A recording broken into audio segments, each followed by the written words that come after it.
Welcome to Building Better Businesses, an ABA podcast.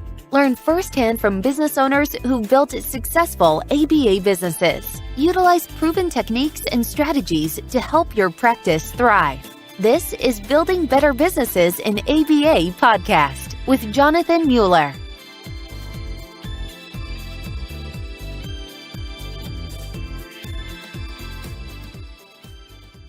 Brad Zelinger is the founder, CEO of Stride Autism Centers with 9 locations across Nebraska, Iowa, and Illinois. Brad has his bachelor's from the University of Michigan and his MBA from Harvard Business School, and spent his early career in both investment banking and private equity, where he advised and invested in growth-oriented businesses.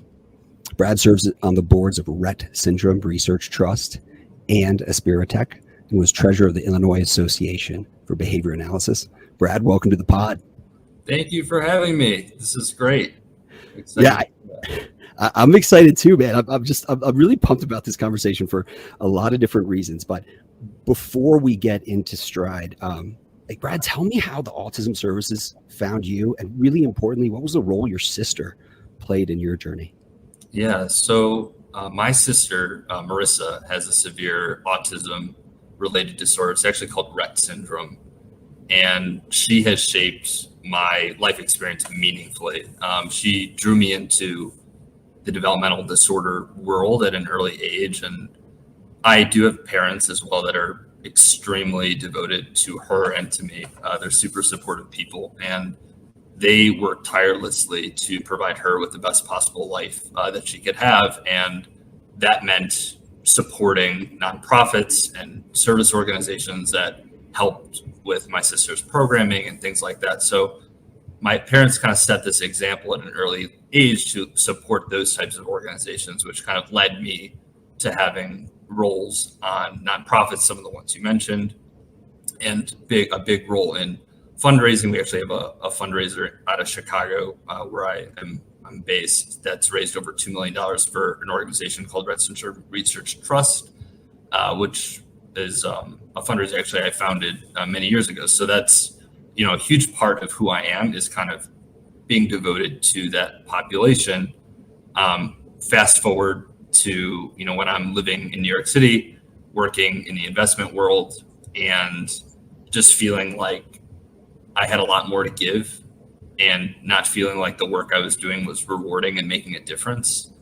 And very good timing, I had a friend who recommended I read a book called Autism Matters by Ronit Malko, who was a founder of an ABA organization. And the book really is a call to action around the massive opportunity to make a difference within ABA and what quality ABA looks like. And I basically read the book in a day, and to be honest, was about 95% of the way to committing myself to pursuing something within that area after having read that book. So that's kind of the cliff notes of my sister and how I got into this space. There's so much that I love about your journey and your personal connection. But Brad, what is one thing you would want the world to know about Marissa? Yeah. Oh my God.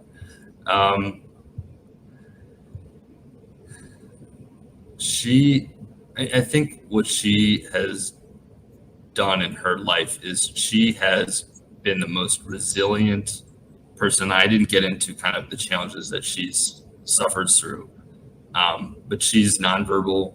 She's in her 30s and has a lot of challenges related to her disorder. And she, by the way, she did not receive the ABA. So this is part of why I'm so motivated to bring this to communities that don't have access, is because of, I think, the huge missed opportunity for her that she did not receive this kind of services. But she is the most resilient human being I've ever seen. Like, the fact that she continues to smile and engage with others in her unique way, and really inspire people, not just myself or everything I'm doing right now and so much of my life, but so many of my friends and family and people that have worked with her, people that have changed their careers because of interacting with her. So her resilience and her ability to inspire is something that I think is really special. And thank you for asking that question. Yeah, that it's such a gift. To be able to know someone like that, as we think about being business owners in our field and like how we're in the weeds every day of the stuff we have to do, it's really easy, I think, for organizations to lose sight of the fact that we're affecting like human beings' lives. And these are individuals. These are not numbers on spreadsheets. These are not just, someone with autism or someone with Rett. These are human beings. So like, I see you and I honor you and Marissa and your parents and family on your journey, dude. That's an awesome journey, man. Thank you. But like, Brad, there are like 6,000 ABA providers out there, right? Tell me, how is Stride Autism Centers like different? That number honestly sounds fake because it's so big. I think it kind of stems from what we were touching upon just now is, I think, the rationale behind why I founded Stride, and it's stemming so much from my own personal experience and how deeply rooted, my experience is to the population we serve. I think that is actually our most unique attribute. I don't know, there are other founders out there in that 6,000, I'm sure, that are similar to me, but I do think my story is a little different. And I think that is deeply woven into the fabric of what we do and how our people, our staff, know how to prioritize, know the right decision to make. What is our North Star? It's our clients and their success. And, in addition, I look around and I see a lot, and I came from private equity, but I see a lot of private equity firms out there. I see a lot of even clinician-owned businesses that I don't think can really be as committed to what we do because of external forces. And I've self-funded Stride, which I'm really proud of.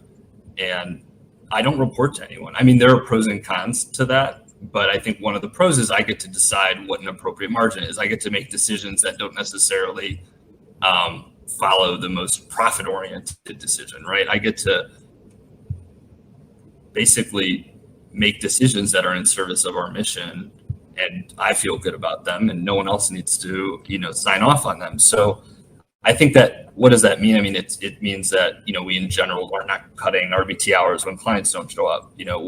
We've paid people when they've gotten COVID. We're not requiring, full pay, and not requiring them to dip into their PTO. We spend a lot of time and energy on really developing our staff, probably more so than other organizations of our size. And also actually doing training that drives people into overtime. We actually really deeply care about this kind of stuff.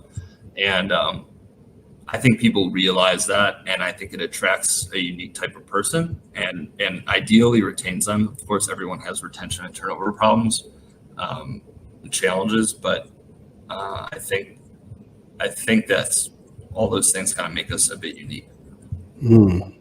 Yeah, and having been on your website, a lot of ABA providers' websites can look similar.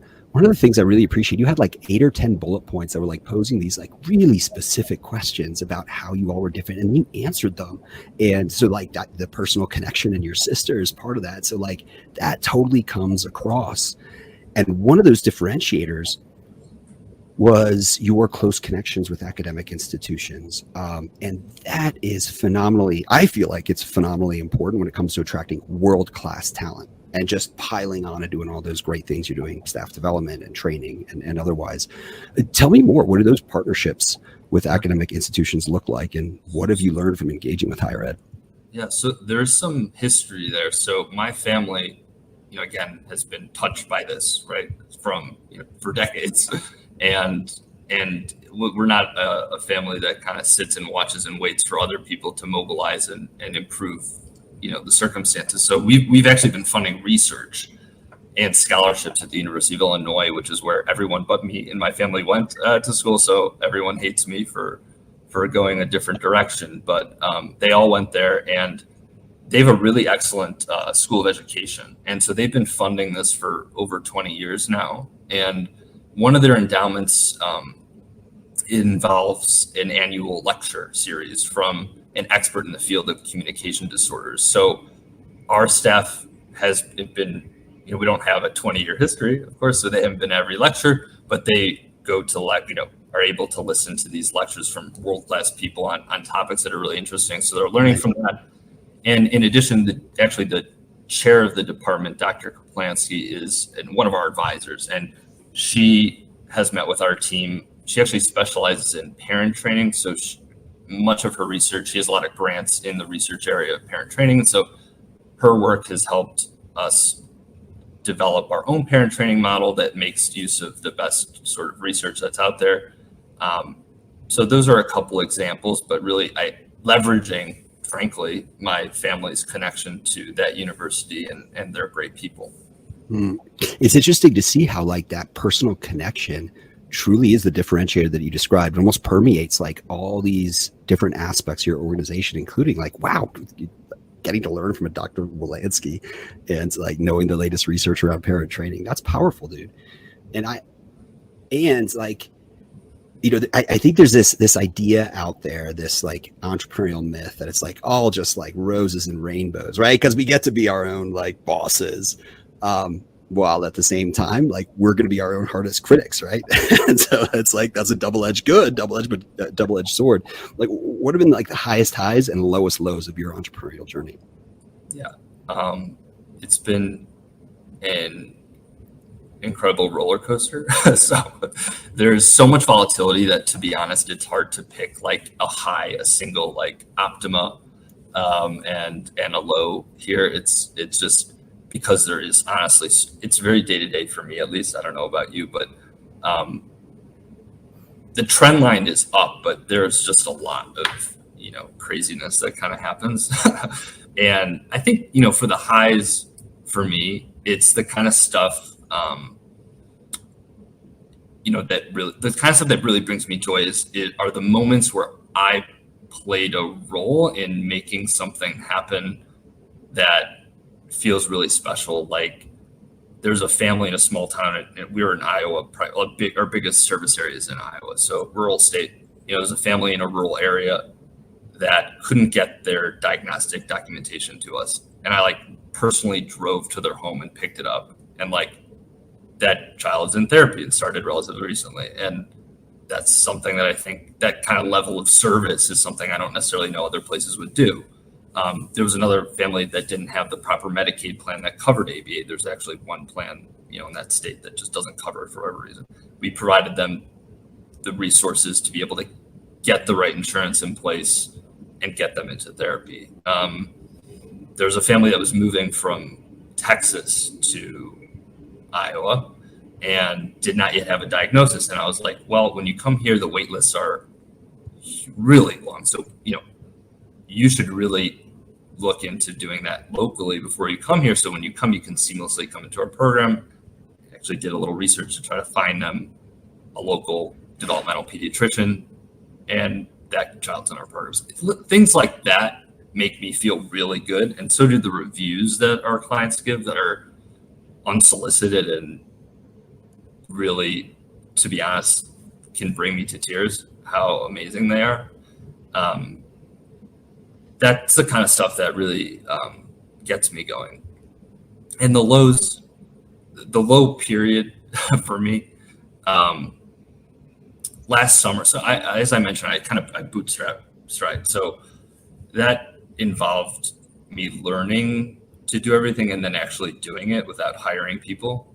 And that meant that I endured a lot of pain as we were growing from, nothing to 9 centers, but really didn't have the corporate infrastructure to manage intakes and billing and credentialing and real estate and build outs and furniture, all the things that that goes into center-based and just ABA services in general, recruiting, just back to back interviews constantly. And my days got stretched and 100-hour type weeks, which I had done before in my career, earlier in my career, but I was in a low place. I was just a shell of a human, and I vowed to never, ever, ever, ever go through something like that, because it wasn't good for Stride. It wasn't good for me. It wasn't good for the people that I love, that I'm closest to. There's a lot of sacrifice. I would just say that stretch, which I'm out of now, I still maybe work a little bit more than I like, but that stretch was a low point in my life, despite all the great things that we were doing as a company. And for listeners, bootstrap means you did not accept outside funding. You funded it yourself, or like for Ascend, we same thing, bootstrapped, and we like to say we were funded by friends, family, and fools, right? And the SBA, Small Business Administration. But like that, it feels like that probably gave you this, as hard as last summer was, this really profound, deep understanding of your business and like what high quality services means. And I guess it's like there was learning that came. There was a lot of learning that came from it, so I'm grateful for that. And that saying "no pain, no gain" is like a legit. I mean, so is the notion of sweat equity. I mean, there was a lot of blood, sweat, and tears that went into effectively what was equity in the company, because I wouldn't sell to another organization to fund me.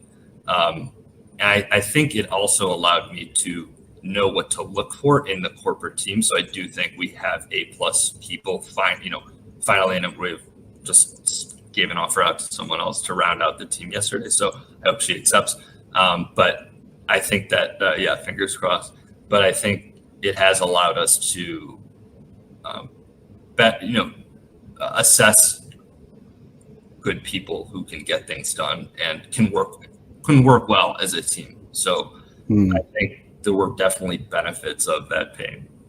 And let me tell you, so for listeners out there who, Brad, you made this mention or reference to 100 hours a week. Like, coming from the investment banking world, that's just like par for the course. So I literally and physically believe you. You're spending 100 hours a week, pouring your blood, sweat, tears, and everything else into it.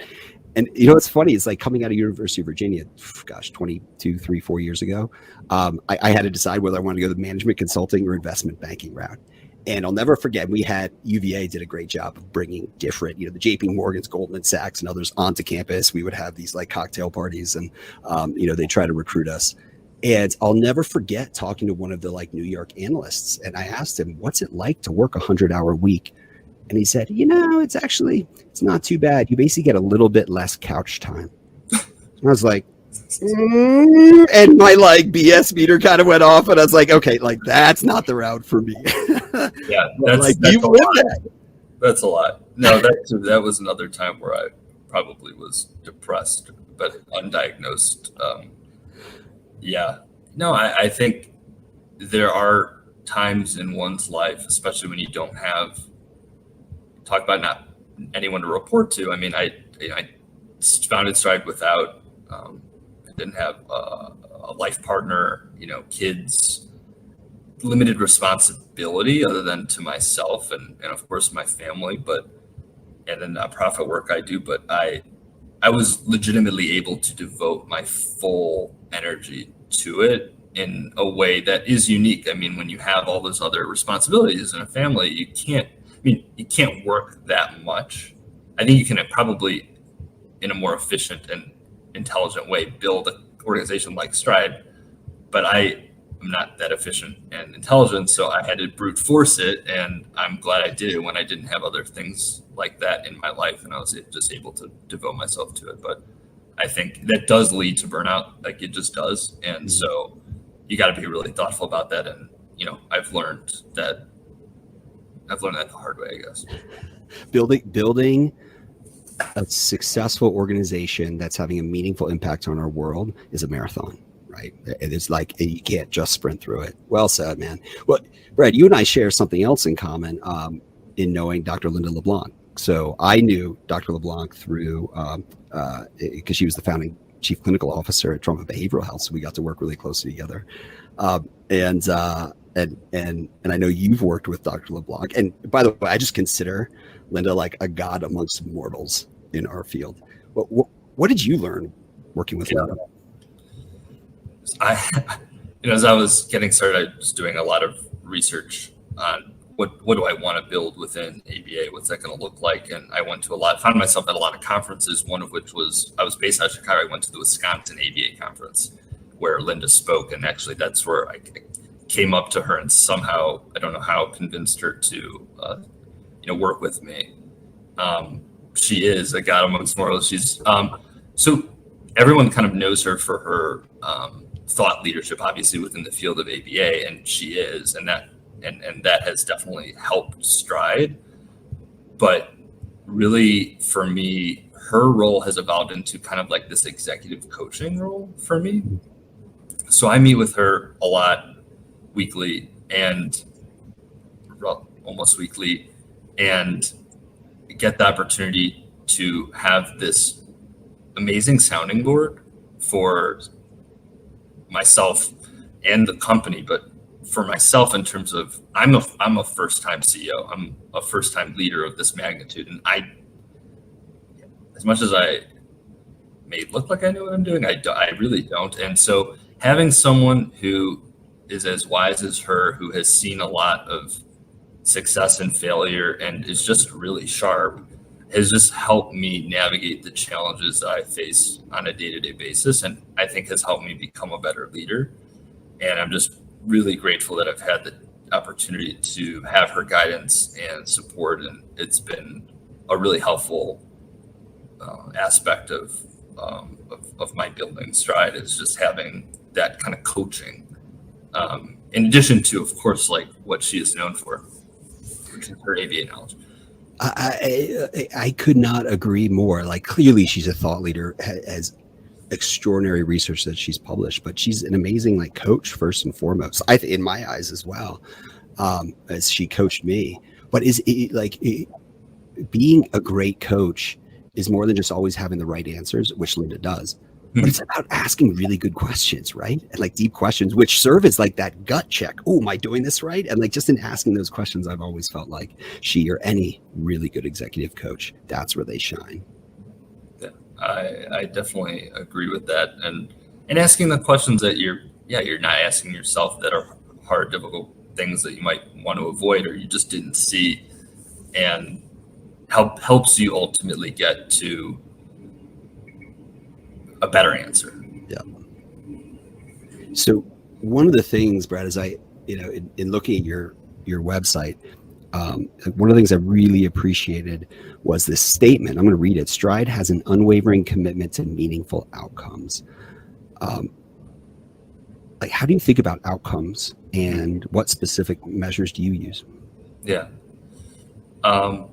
So I think what's interesting is that we do have an unwavering commitment to meaningful outcomes. Yet, if I'm honest, we're not doing a great job of actually measuring them. That is something that I think we need to work on doing more in a systematic way. And probably all ABA providers, right, need to do a better job of actually measuring it. But I will say we are committed. And as part of that commitment, we commit to measuring it better over time. There's a ton of underutilized data, I think, that we're sitting on that we need to do a better job of harnessing. Of course, we do a variety of assessments for each client, pre-treatment, and then on a regular cadence, throughout treatment, but there's more we can do there. I mean, in terms of how we think about it, I think the word meaningful is there for a reason. Like, that wasn't just like a word we threw in, like that was a carefully selected word. And it is meant to be meaningful for the child and family. Like, what we're trying to do, it depends a lot on the individual, and it's meant to be related to their current skill sets and demands of the environments that they're in and will be in. And we want to drive outcomes, that are meaningful to them, right? And I kind of said the same thing a couple of times, but I think there's a nuance there that I'm trying to get across. Hopefully it's coming across. And then ultimately, in my mind, I would love to be in a position where the clients that we're serving now, and most of them are relatively young children, look back on their time at Stride, 5 years, 10 years, 15, 20 plus, and are just like, wow, I'm glad that I went through that. And like that, I have meaningful outcome, right? I'm better. I have more skills, or I have a fuller, more independent life because of this, or in part of that. And that's ultimately the lens that I see that kind of outcomes notion through. Mhm. That word meaningful, like I want to pinpoint here because my sense is, so that makes so much sense to me. My sense is, in having a sister in Marissa, right? Like that's where you can tie it back to the human being. And it's nuanced, but like critically important. And I'll never forget, like my hardest lesson in this was, I don't know, 7 or 8 years ago when I got into the field. And I'll never forget meeting with a mom where we had this goal, like in the treatment plan, to be able to say the word mango. And she's like, Jonathan, I don't give a shit if he can say mango. I want him to stop engaging in self-injurious behavior. And what it taught me is like, let's really listen, actively listen to parents, and make sure we're developing treatment plans that will be impactful to them. And then B, let's go work as hard as we can against those and make sure we're like walking hand in hand with parents along that treatment journey so that we don't stray off and are creating mango goals instead of others. Mango goals, that's a huge failure of that child's learning history and squandered precious time. A mango goal, right? Yeah. So it's a good thing to remember. I won't forget the mango goal, because it is. It's not a good use of people's time, and it is precious time, and you have to be more thoughtful and individualized around it. And that's how we look at it. And again, I think over time, as we have more resources at our disposal, we'll spend more time, really focused on quantifying it and measuring it in a systematic way. That's right. Let's not try and shape parents into being compliant. Let's build true therapeutic relationships and partnerships with them. That feels like it makes sense. Yeah.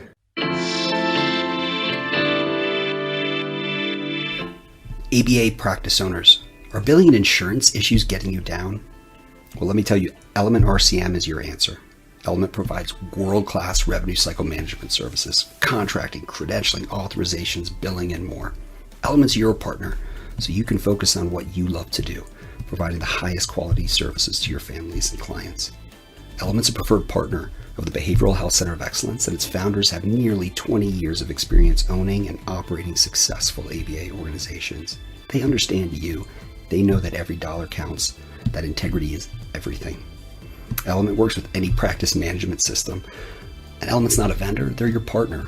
So find out more and take a free revenue cycle assessment at elementrcm.ai.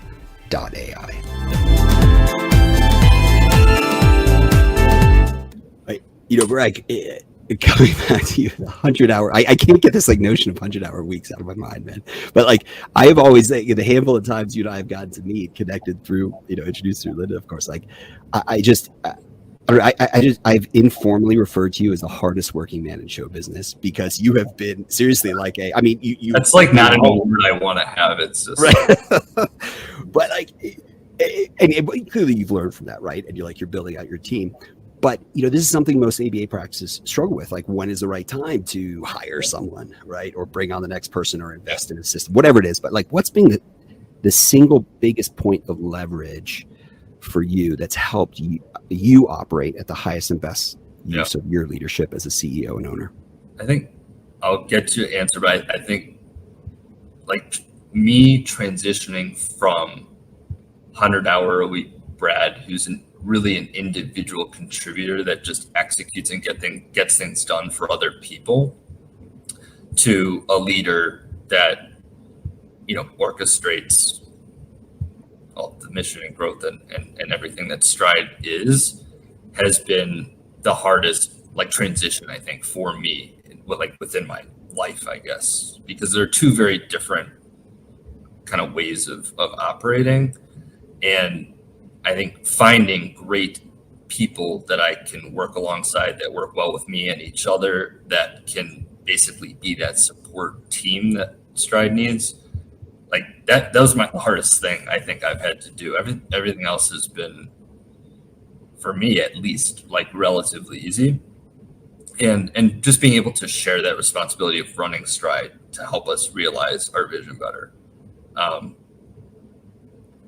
And that's a work in process, but that has come a long, long way from, my low point, which is really, I think the peak of the low point was not having any of that in place and having all the growth and things that were going on. So the biggest like leverage point to your question is the team, the corporate team, effectively, which includes clinical directors that help manage and oversee, support our BCBAs, having all of that in place. It's evolving, and we're getting better, and we're iterating.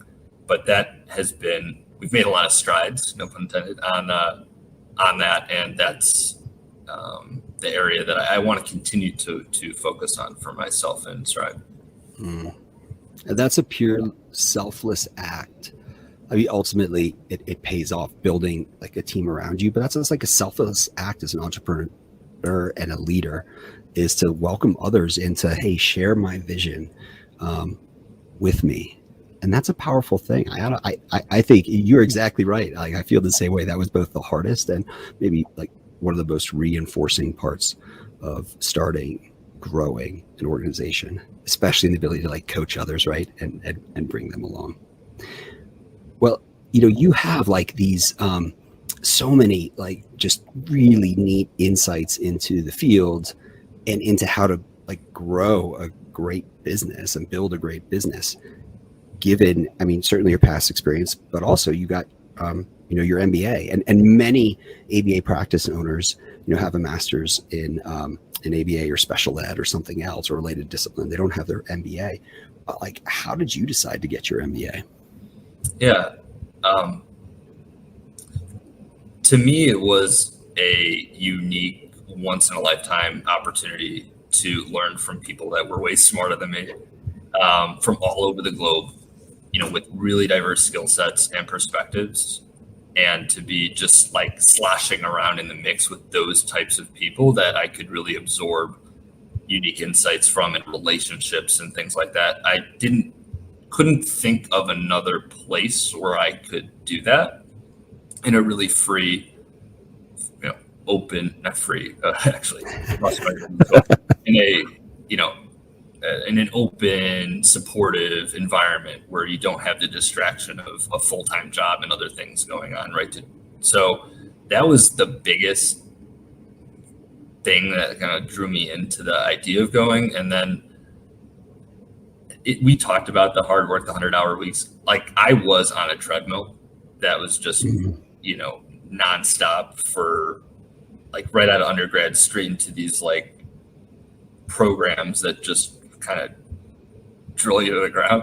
And I felt like if I could take a break, again, in a way that like the world looks at it as like, okay, you're going to business school. It's just like an okay thing to go do. It's not like I, left the country to just go do nothing for years, right? Like, you're allowed to go do this and no one looks really down on you for it. So I was like, well, if I can take a break and slow down, introspect, meet people, and set the stage for the next phase of my career, and also kind of maybe hone in on what I want to do next, which, by the way, none of those presumptions came true because I took a weird path and, or a really different path than I anticipated, but that break would be good for me. And so the kinds of people and the idea of a break, I think, for me, were really what compelled me ultimately to go. Like HBS, Harvard Business School, is, I mean, it's, if FIT is to a master's in ABA what HBS is to an MBA, right? It's just like creme de la creme. And in fact, who inspired me in part, like, to go back and get my executive MBA? I don't know if you ever had a Professor Thomas DeLong. Yeah. Harvard. Yeah. Yeah. So in the early 2000s, I kid you not, Brad, I had like a 2-day, I was in Boston for, I don't even know what at this point, but I had a 2-day like learning workshop, and he was the facilitator for it. And he ran through this case study that I will never, ever forget in my entire life. And it came down to, you have the highest performer of highest performers at this bank, but was not culturally or values aligned. What do you do? And I remember being like, well, I don't know, he's a high performer, so like, make it happen. And I tried to make a convincing case, and he beat me up in a very nice way, but it's like, no, values alignment is everything. And I was like, oh, you are unbelievable. And that inspired me to go back. That's so interesting. It's interesting for a few reasons. One is because he gave me my worst grade while at HBS, Tom DeLong. Oh man. Well, that's really funny. But also he facilitated this there's this really unique aspect of HBS where you get to go to a different country to do basically a consulting engagement. You can pick anywhere in the world pretty much where you can go. And me wanting to stay within the same time zone and et cetera, I went to Mexico City. And by the way, I've been to Mexico City a few times. It's an incredible place. And he facilitated that trip. So he was there. And he does have that really well-known case. And well, now on a podcast, everyone knows I got my worst grade from him. There you have it.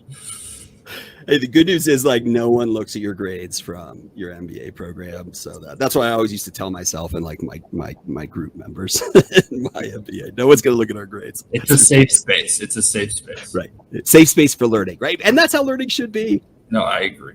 Totally. What are like one or two of the most critical lessons you learned in your MBA that you brought to Stride? Yeah, I think so. I didn't expect you to bring up this, but like the cases. So it's, as far as I know, it's the only program at HBS, the only program that exclusively does something called the case method, which is instead of having like a didactic, training from a professor, like going through PowerPoint and you learn that way.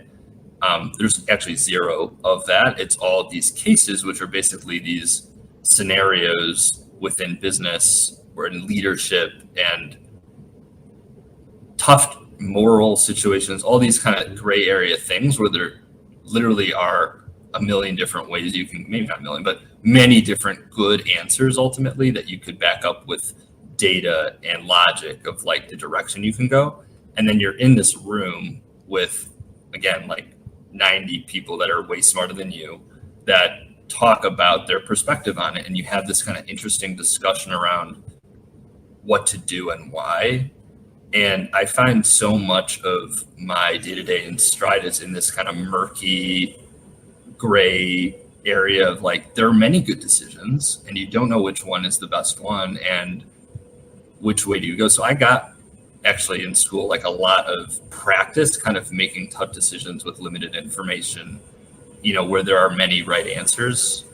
And I think that helped a lot. Just like the reps I got on that has helped a lot in thinking through tough situations. And then they also do this like cold calling thing where basically out of nowhere you're just asked, a difficult question within the context of these cases. And I think being able to also get some reps on quickly coming up with a cogent thought on something you have no idea about, or maybe you didn't read the case the night before, or you skimmed it, and being able to do that in a way that makes sense, that has been helpful, I think, just because there's so many things in building Stride. I mean, again, first time CEO, first time really building a healthcare organization as well. There's a lot of things I encounter actually pretty much daily that I haven't encountered before, and you need to think on your feet.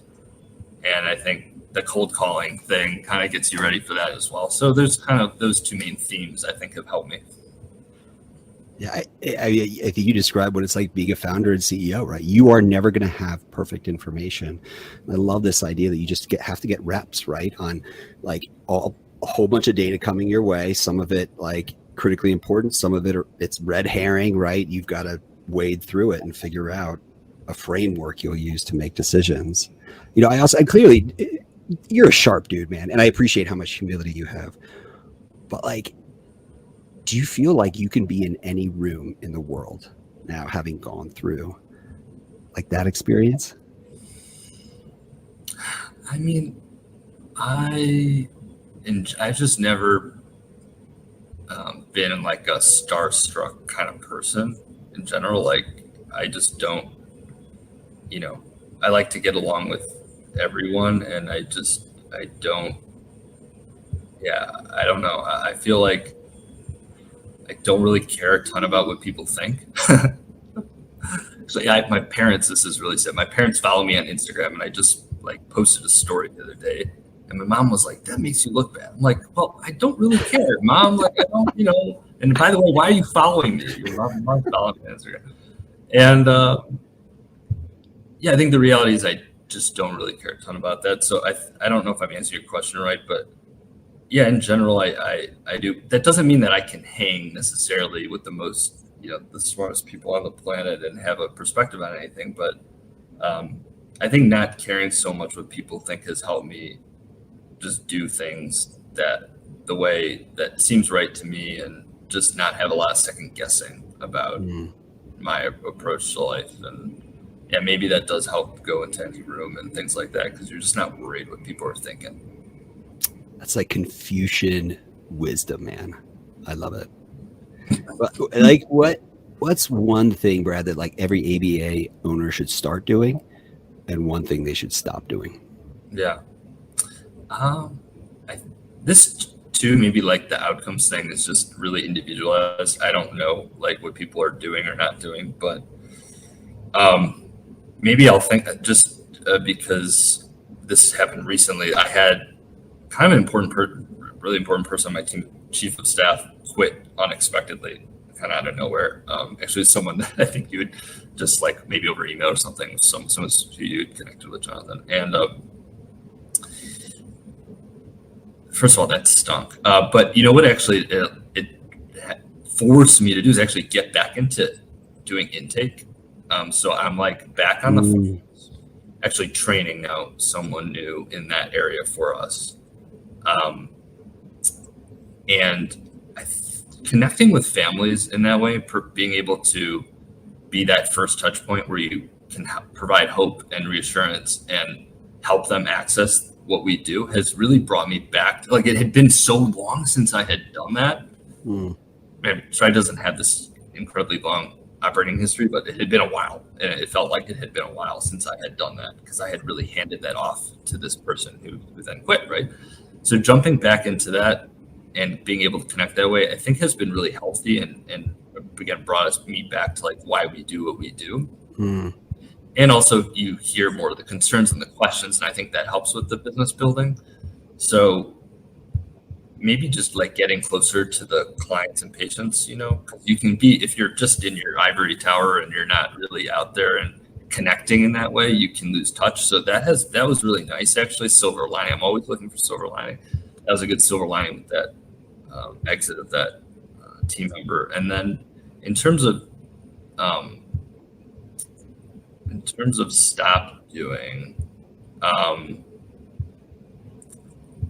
so this is just kind of a story, actually. It's kind of interesting. So when I did a lot of research up front in terms of when I was building Stride and what am I going to do? What is this going to look like? And I honed in on Iowa, as a state where we wanted to at least get started. And, it's adjacent to Illinois. It's not that far for me to get to.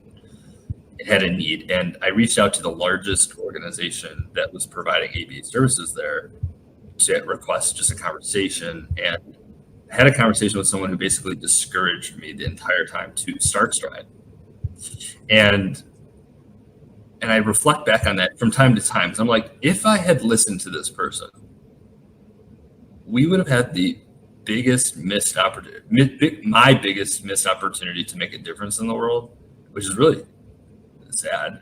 And so I think if there are business owners out there that take that approach of discouraging people from, like, people who have that, there's like that product market fit or whatever they say in VC land about founders. I feel like I sort of have that with my story and things like that. Like, don't discourage people from doing that, and try to lend a hand. And I think this podcast in particular is a good way to, disseminate best practices and knowledge. It's actually the opposite of that, which is really great. And I think people should be doing more of this and more talking and rubbing shoulders and helping each other out. So stop discouraging people, I think, is the one thing. If that's going on, that would be a thing that I would really suggest they not do. Thank you for sharing that. I'll be honest, that fucking pisses me off. And I want to point no further than the 1 in 44 statistic of kids who get diagnosed with autism from the CDC that just got updated in December. And to think we will never have enough providers of highest quality services And I couldn't agree more. We need to be collaborative as a field to figure out how we get family services in whatever way we can. And let's forget the X's and O's of who who does what and whose ego is on the line. So thank you for bringing that up, Brad. I appreciate that. Well, throw a question at me, man. Like anything, make me answer on the spot. I know that you actually run two businesses, and anyone that runs two businesses, I'm always like the Elon Musk runs all these businesses and Jack Dorsey runs all these businesses. I'm like, how do people I can barely do one, stay afloat. So how do you do that? How do you split your time? How do you know how to prioritize things, and how do you do that? It's very impressive that you're able to manage two businesses. Well, Brad, I have to say, I think it's a family, by the way, too, and everything. Right, yeah, 3 kids and an amazing wife, Kim. That's the first time I've ever heard my name in a sentence with like Jack Dorsey or Elon Musk. Warranted. I want to be clear that like I am anywhere close to that kind of orbit. But your question is a great one. It comes down to two things, very simply. One, I was super fortunate. Actually, with Ascend, to have 2 co-founders, one of whom stayed with the organization. I'm still close to this day, but the other of whom, Will Bainig, he and I have like been attached at the hip for 4.5 years. I like to say like I see sometimes like more of Will or talk to him more than I talk to Kim, like in the average week. And so having a partner to bounce things off of, to gut check you, kind of like the executive coach role that Linda played for you, and to call my BS. Right? Like, let's let the best ideas win. There's no like pride of authorship or ownership. That's been really important. And that has led to sort of where we are now, where I'd say I spent, vast majority of my time on Element RCM, and he's spending most of his time on Ascend. And then clearly there's a lot we do across organizations. The second thing is, again, comes back to something you described, is like put the right team, values aligned leadership team in place, in the right seats on the bus, and then provide all the coaching and help and support that you can. That's that. And then and that's part of where I get my passion in life, is like coaching others to then live their best professional and personal and other lives. So I don't know if those are the right answers, but those are that makes sense. And I think like the team aspect, building the team, is something I appreciate more now than I ever have, is just how important that is. And if you have a great team, you're able to balance and do other things, which is important. Exactly. And by the way, it gives you like a work community. And I think that's what so many of us strive for these days. We want to feel like we have belonging and meaning, and we can connect with other like-minded, values-minded people. So, Brad, where can people find you and Stride online and on social media? Yeah, we don't have this enormous presence, but you can find us on stridecenters.com, and that's our website. And we do have an Instagram account that's posted to occasionally, which is @Stride Centers.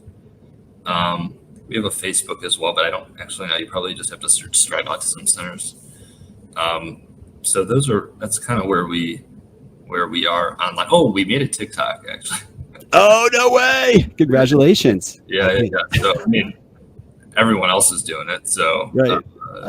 Figured Stride could too. I think we have 1 post on it, so feel free to take a look at our TikTok. That's awesome. That is brave of you. And by the way, when we think about RBTs, where are they online these days? No, 100%. Yeah. I mean, that's why we created it. If anyone goes there and sees, you'll see what we posted, and you'll see it's actually very geared towards RBTs. Nice, man. All right. So you ready for hot take questions? Yeah, let's do it. All right. So Brad, you're on your deathbed. What's the one thing you want to be remembered for?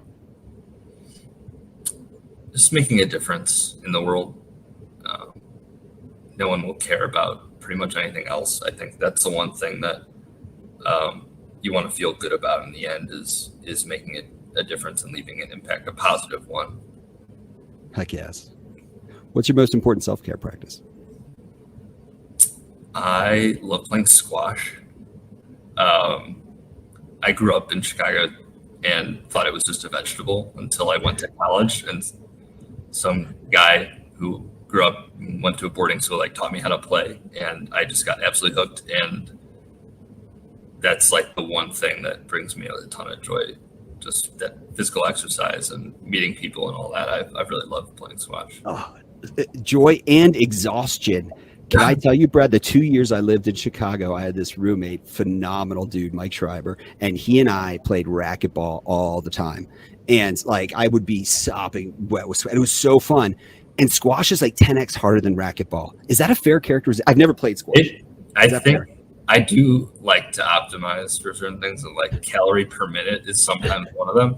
And it apparently, I think squash and swimming are the two sports or physical activities that have like the highest calorie per minute counts. You're just like enclosed in a small space, and there's tons of small sprints, and yeah, you do get drenched, and it's surprisingly quite physical. So, and the ball's not bouncy, which means it's not bouncy, harder to get to. Oh, frustrating! Have, like, good finesse and power and all that. I mean, I'm not a pro. I'm totally an amateur, because I picked it up, in undergrad. But I do my best, and I enjoy it a lot. We're gonna have to have a separate session on squash racquetball. If you could cancel all meetings and skip all your responsibilities for a day, how would you spend the day? Well, unlike you live in like a really nice, like weather/state area, but mine is very weather dependent because I'm in Chicago, and so it's like so hit or miss. So it'd be a little dependent on that, but optimistically, if the weather was good, just hosting a barbecue with friends, something chill. I love doing that. I don't do it enough. I would love to do that and just gather a good group of people and hang out. It's awesome, man. I love barbecuing as well, and it sounds like you're of the mindset too. Like, it's not the quantity of people; it's the quality of people that show up for it. Oh yeah. What's the best song ever? I've been into some remixes type stuff of Kygo. I don't know if you've heard of Kygo. Oh, hell yes! Like Kygo. Hell yes! I think it's relatively new. The Higher Love, which is a Whitney Houston song, but he has a remix with that, and that's been on repeat for a while. I tend to like repeat the song legitimately, like until I hate it, and that's the one that's currently getting beat up right now is Higher Love. So it has a little bit more life left to it before I hate it, but before you run it into the ground. That's the one right now. Oh, that's amazing, man. Whitney Houston, Kygo is amazing, and Whitney Houston, one of the all-time greats. Oh, that brings me back. Well, Brad, if you could give your 18-year-old self one piece of advice, what would it be? Be less risk averse. I think I was in life until Stride, pretty much, if I'm honest, like it was very risk averse. So I took kind of the path that I don't know, just like the structured path that society kind of tells you to do when you have certain grades or whatever. And I wish I had earlier on decided to do something more independent and entrepreneurial, because I felt like I did learn a lot in those kind of structured roles, but I didn't feel like I made a difference. And I just feel like I helped enrich people that didn't need enriching. And I could have done more interesting things earlier on. And also, by the way, even if I had done those things, would have looked at life and learning and school in that lens of like, I want to learn the skills that are going to help me prosper and build great organizations when I ultimately do become entrepreneurial. And I really didn't feel that way until all of a sudden I just kind of decided to do it. So I wish I had that mindset earlier on. I think that would help me be a better leader today and have the skills, more skills in that, that I need day to day right now. You can only wear one style of footwear for the rest of your life. What would it be? Crocs. Yes. The old man sandals. I took so much heat, especially in college. My college roommates were so aggressively rude about my Croc wearing, and but I think people hated on it for a while, but it's actually kind of coming back now. I'm hearing like Crocs is kind of becoming a hot new shoe again, but it is the most comfortable shoe of all time, and actually that harkens back to like I don't care what people think. I just wore it. People hated me, but I was like, I love these Crocs. Dude, all function, right? No fashion, but all function. Yeah. I've had my pair for 14 plus years. They're still kicking. It's the most durable shoe of all time. Or like foot container. It's not really a shoe. Foot container. Yes. I'm going to start on my Crocs, my foot containers. That's amazing, man. Hey, Brad, this has been just phenomenal. Thank you for taking the time to share your wisdom. Oh, it's great chatting with you. I had fun. I hope we can do this more often. I just enjoyed the discussion. Right on. Thanks, Brad. Thanks for listening to Building Better Businesses in ABA podcast. Stay tuned for our next exciting episode. In the meantime, please like, subscribe, share, and comment. We value your feedback. Don't forget to follow us on social media at elementrcm.ai.